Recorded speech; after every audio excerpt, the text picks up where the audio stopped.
सुप्रभात। आप सभी का मैं हृदय से स्वागत करता हूं। आज हम पढ़ने जा रहे हैं रोमन संख्यान के बारे में, रोमन न्यूमरल्स। अंग्रेजी में इसे रोमन न्यूमरल्स कहते हैं। रोमन संख्यान से परिचित भी हैं, लेकिन फिर भी इसे हम अध्ययन करने जा रहे हैं। ये कक्षा 6वीं के अंतर्गत है।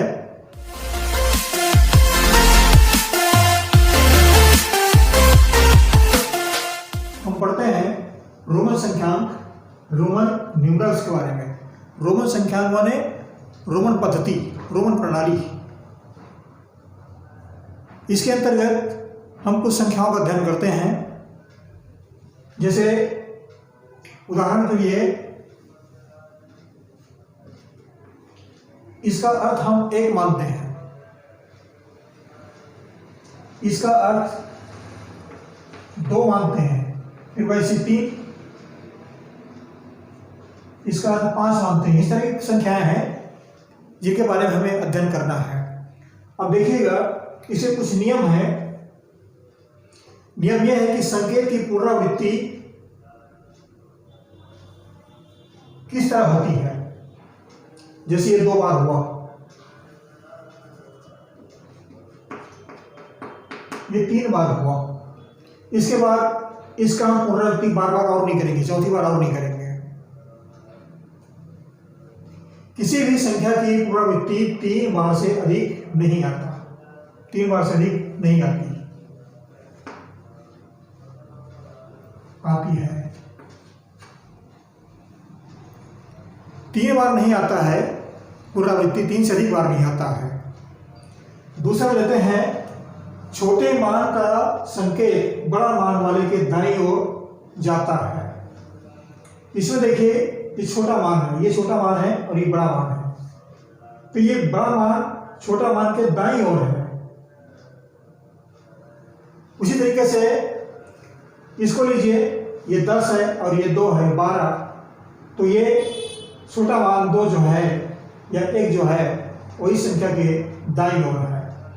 इसी तरह से LX भी, इसमें देखिए 50 धन 5, 50 धन 10 धन 5 बराबर 65। इस तरह से होता है ये। अगर हम देखते हैं, छोटे मान का संकेत बड़े मान के बाईं ओर जाता है और घटा दिया जाता है। उदाहरण के लिए ये 5 और ये 1 बराबर 4। और भी संख्या इसमें लिए गए हैं। VLD को कभी भी बड़े मान वाले संख्या के बाईं ओर नहीं लिखा जाता। VLD के मानों को घटाया नहीं जाता। अब VLD क्या है? V मतलब होता है 5, L मतलब होता है 50 और D मतलब होता है 500। प्रत्येक घर में घड़ी होती थी, तो उन घड़ियों में इन संख्याओं को लिखा जाता था और घड़ी की आकृति कुछ इस तरह से रहती थी। इसमें ये 12 है, 1 है, 2 है, 3 है, 4 है, 5 है, 6 है, 7 है, 8 है, 9, 10, 11 और ये 12। ये घड़ी का छोटा कांटा है, ये घंटा कांटा है और ये मिनट का है। इस तरह से देखते हैं तो इसमें ये रोमन प्रणाली के अंतर्गत लिखा गया है, रोमन पद्धति के अंतर्गत लिखा गया है। रोमन संख्यांक, रोमन पद्धति, इसके अंतर्गत हम उन संख्याओं को जानते हैं कि 1 से लेकर के 100 तक किस तरह पढ़ा जाता है। प्राय हम उपयोग में लाते हैं 1 से लेकर 10 तक या 10 से लेकर के 20 तक, लेकिन हम इसके अंतर्गत 1 से लेकर के 100 तक का अध्ययन करने जा रहे हैं। देखिएगा, रोमन संख्यान, रोमन न्यूमरल्स 1 2 3 4 5 6 7 8 9 10, या हम हिंदी में कह लें तो 1 2 3 4 5 6 7 8 9 10। 1 के लिए इस तरह से मान उपयोग करते हैं, 2 के लिए डबल आई, 3 के लिए ट्रिपल आई, 4 के लिए आई और भी, 5 के लिए भी, 6 के लिए भी आई, 7 के लिए भी डबल आई और 8 के लिए भी ट्रिपल आई, 9 के लिए आई एक्स, 10 के लिए एक्स। इस तरह सिंबल का उपयोग करते हैं, लिखने के लिए हम प्रयोग करते हैं उसको। अब देखिए यहाँ पर आई माने 1, उस और आगे की संख्या को जानते हैं। आई मतलब 1, भी मतलब 5, एक्स मतलब 10, एल माने 50, सी माने 100, डी माने 500, एम माने 1000। इस विधि के अंतर्गत 1000 की संख्याओं तक कम से कम लिखा जा सकता है।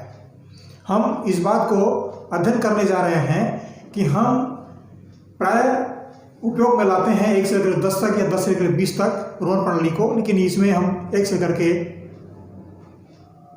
1000 तक की संख्याओं को कम से कम इसके अंतर्गत हम पढ़ सकते हैं। 1 के लिए I, 5 के लिए V, 10 के लिए X, 50 के लिए L, 100 के लिए C, 500 के लिए D और 1000 के लिए M, कैपिटल M। इस तरह संकेतों का रोमन प्रणाली में उपयोग किया जाता है। आगे फिर पढ़ते हैं 1, 2, 3, 4, 5, 6, 7, 8, 9, 10 या 1, 2, 3, 4, 5, 6, 7, 8, 9, 10। इस तरह के सिंबल का उपयोग हमने किया है। IX, X, इस सिंबल का उपयोग हमने यहाँ लिया। अब 11, 12, 13, 14, 15, 16, 17, 18, 19, 20 इसको कैसे संकेत बनाए? 11 के लिए XI, 12 के लिए X डबल I, 13 के लिए X ट्रिपल I, 14 के लिए 10, 4, 14, 10, 5, 15, 10, 6, 16, 10, 7, 17, 10, 8, 18,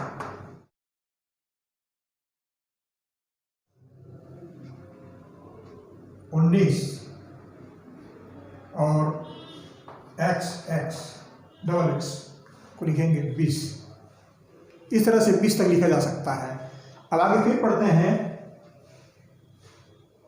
20 के लिए डबल X, इसके अंतर्गत हम 100 तक पढ़ रहे हैं। 20 के लिए डबल X, 30 के लिए ट्रिपल X और 40 के लिए अब यहां पर हम 4X का उपयोग या 4 बार X का प्रयोग हम नहीं करेंगे। कोई भी अंकों का प्रयोग इस पद्धति के अंतर्गत 4 बार नहीं किया जाता। 50 माने L, हमने इसको नहीं बताया, इसको लिखेंगे XL। मैंने इसलिए नहीं बताया कि L माने 50, 50 में 10 घटेगा तो बन जाएगा 40। हमने L को ध्यान में रखा तो 50 में 10 यहाँ पर L लिखा, 50 में 10 बाईं ओर रहेगा तो घटेगा, दाईं ओर रहेगा तो जुड़ेगा। अगर यही X हो गया इस तरह तो ये 60 हो जाएगा। तो 40 माने L X XL।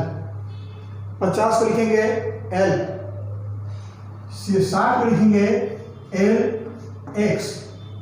50 धन 10 बराबर 60, ये 10X। 70 को लिखेंगे L डबल X। 80 को लिखेंगे L ट्रिपल X। अब आते हैं 100 पर। 100 माने C। अब यहां पर हमने 90 छोड़ दिया। अब 90 कैसे करेंगे? 100 में 10 घटाएंगे। 100 में 10 घटाएं, ये 10 है, x का मान 10, इसको 10 बोलेंगे और इसको 100 बोलेंगे।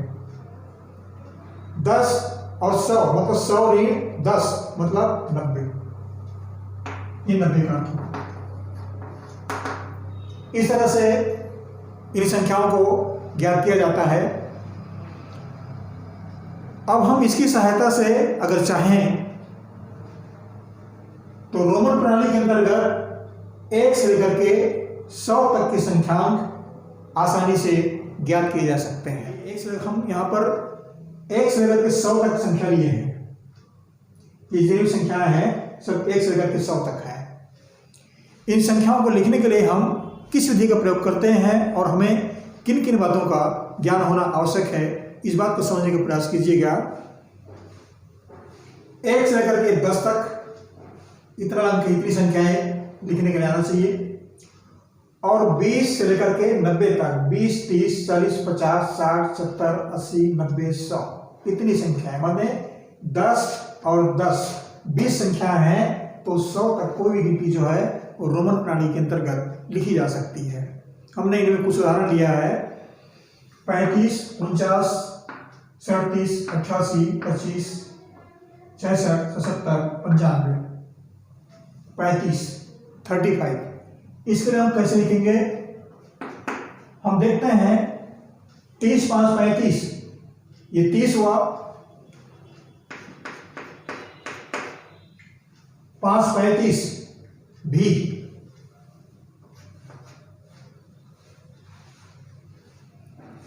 49 है तो 49 के लिए 40 और 9 49, 40 के लिए XL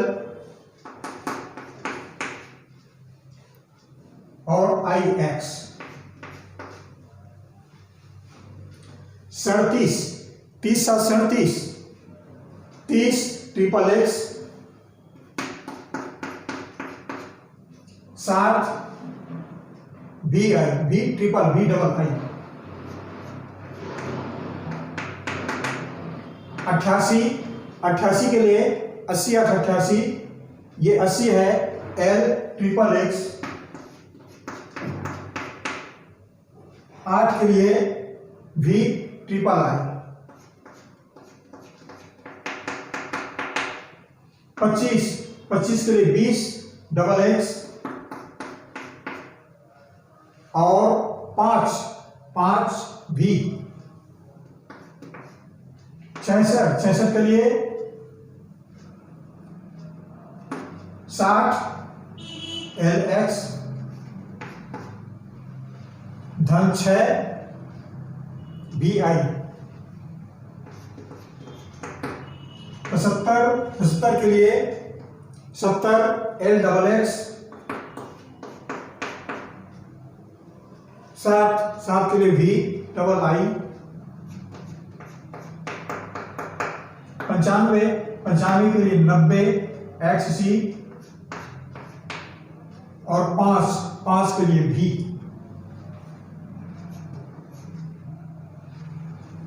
इस तरह से हम कोई भी संख्याओं को 1 से लेकर 100 तक आसानी से लिख सकते हैं। विद्यार्थी को यह बात जानना आवश्यक है कि 1 से लेकर के 10 तक इतनी गिनती कंठस्थ याद रखें, और 20, 30, 40, 50, 60, 70, 80, 90, 100 ये दो लाइन है, तो 1 से लेकर के 100 तक रोमन प्रणाली के अंतर्गत आसानी से लिखा जा सकता है, समझा जा सकता है। ये हमने 1 से लेकर के 100 तक गिनती रोमन पद्धति के अंतर्गत पढ़ने के लिए बताया। आशा करता हूँ विद्यार्थी इसे देख करके आसानी से समझेंगे, आसानी से समझ पाएंगे, ये मेरी आशा है। इन्हीं शब्दों के साथ धन्यवाद।